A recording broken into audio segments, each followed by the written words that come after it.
लेकिन कुछ राज्य अगर छोड़ दे तो हर राज्य में किसी के साथ उसका गठबंधन बना के या किसी पार्टी को तोड़कर ही वो अपना स्थान बना पा रही है। चाहे जम्मू कश्मीर हो, चाहे महाराष्ट्र हो, चाहे बिहार हो, चाहे कर्नाटक हो, आप जाइए ना, कहाँ भी देखिए, अपने बलबूते पर पार्टी कहाँ है? वो पार्टी नहीं है। राउत साहब, राहुल गांधी भारत जोड़ो यात्रा पे निकल पड़े हैं, लेकिन देश का जो विपक्ष है वो पूरा बिखरा हुआ है। उसको जोड़ने के लिए क्या करना चाहिए आपको लगता है? मतलब राहुल गांधी की यात्रा का जो उद्देश्य है वो सफल होते हुए दिखाई दे रहा है? देखिए, राहुल गांधी का यात्रा का उद्देश्य है देश को जोड़ना नहीं है, ये मैं मानता हूँ। उसके लिए आगे काम करना पड़ेगा। नहीं, लेकिन सबसे पहले देखिए पार्टी का संगठन भी जो मेरा आकलन है, राहुल गांधी जी मोदी जी को चुनौती देने के लिए पैदल नहीं चल रहे हैं। वो देश में जो नफरत है, एक जहर है, उसे खत्म करने के लिए एक यात्रा निकाली है। और यात्रा का मकसद आप समझ लीजिए। राहुल साहब, आप पूरे देश भर में बीजेपी को चुनौती देने के लिए निकले, जम्मू कश्मीर में भी काम कर रहे हैं, हर जगह पे इलेक्शन कौन? शिवसेना।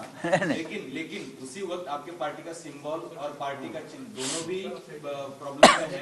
कल इलेक्शन कमीशन में बहुत बड़ी सुनवाई हुई, 3 घंटा सुनवाई चली, और उसके बाद ऐसा लग रहा है कि वो पार्टी का चिन्ह और सिंबल की लड़ाई और लंबी हो जाएगी। तो आपको क्या लगता है कि पार्टी का चिन्ह और पार्टी किसको मिलेगी? अगर सच कहूं तो ये सवाल ही खड़ा नहीं होना चाहिए कि शिवसेना पार्टी और सिंबल किसका है। शिवसेना पार्टी और शिवसेना सिंबल ये बाला साहब ठाकरे जी का है, और उस पार्टी का नेतृत्व उद्धव ठाकरे साहब कर रहे हैं। जहां ठाकरे है वहां शिवसेना है, वही शिवसेना है।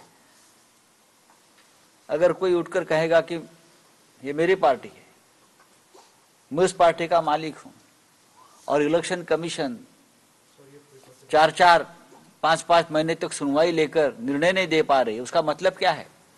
उसका मतलब यह है कोई दबाव की राजनीति कर रहे हैं। लेकिन मुझे विश्वास है ये दबाव की राजनीति इलेक्शन कमीशन में नहीं चलेगी। आज भी उस संस्था पर हमारा विश्वास है। शिवसेना एक है, दूसरी शिवसेना नहीं बन सकती। और शिवसेना एक, अरे ऐसे छोड़ा, ऐसे बहुत लोग आते हैं।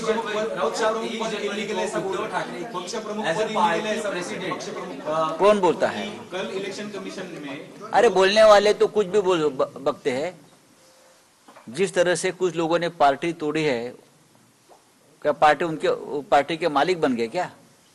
एमएलए चले गए, एमपी चले गए, उसका मतलब पार्टी नहीं, पार्टी जमीन पर है। और पता चलेगा, चुनाव लीजिए।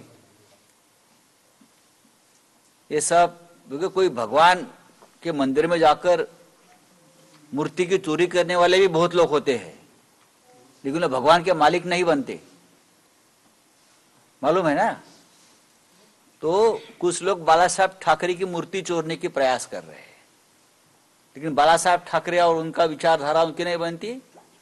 ये लोगों ने कल ही कहा ना कि हम मोदी के आदमी है, तो मोदी जी के आदमी बाला साहब ठाकरे के ऊपर अपना अधिकार कैसे बता सकते हैं, या शिवसेना के ऊपर? आप मोदी जी के आदमी, मोदी जी के साथ रहो, हमारा कोई विरोध नहीं है। इलेक्शन कमीशन के पास कल जो आर्गुमेंट हुआ है, आपने देखा होगा, बहुत ताकत से हुआ है। लेकिन 23 तारीख को उद्धव ठाकरे जी की एज ए पार्टी प्रेसिडेंट, पक्ष प्रमुख जो वो तो एक टेक्निकल मुद्दा है। उद्धव ठाकरे जी पार्टी के चीफ रहेंगे, आज भी है, वो एक टेक्निकल मुद्दा है। राहुल साहेब, एक मराठी उत्तर हवं होतं की तुम्ही राहुल गांधी बरोबर। अरे हम जम्मू कश्मीर में बात कर रहे हैं भाई, सबको समझने दीजिए। लोग जम्मू कश्मीर के इश्यूज ले लीजिए बस। चलो, थैंक यू। मौसमी बोलो। सर, ये लगातार आरोप लग रहा है कांग्रेस पर कि पॉलिटिक्स ऑफ अनटचेबिलिटी कांग्रेस कर रही है प्रैक्टिस, क्योंकि यहाँ पे कुछ दलों को निमंत्रण देती है और बीआरएस को और आम आदमी पार्टी को छोड़ देती है।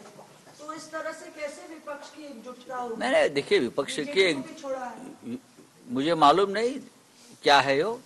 भारत जोड़ो यात्रा के बारे में मैंने अभी जवाब दिया कि मैं उस यात्रा को एक राजनीतिक यात्रा नहीं मान रहा। राहुल गांधी जो निकले हैं पैदल, हजारों किलोमीटर चल रहे हैं, वो किसी को चैलेंज देने के लिए, आह्वान देने के लिए नहीं है। इस देश में जो माहौल है उस माहौल के बारे में देश में जागरण करने के लिए या माहौल बदलने के लिए निकले हैं। अब ये यात्रा, अगर मैं तो कांग्रेस पार्टी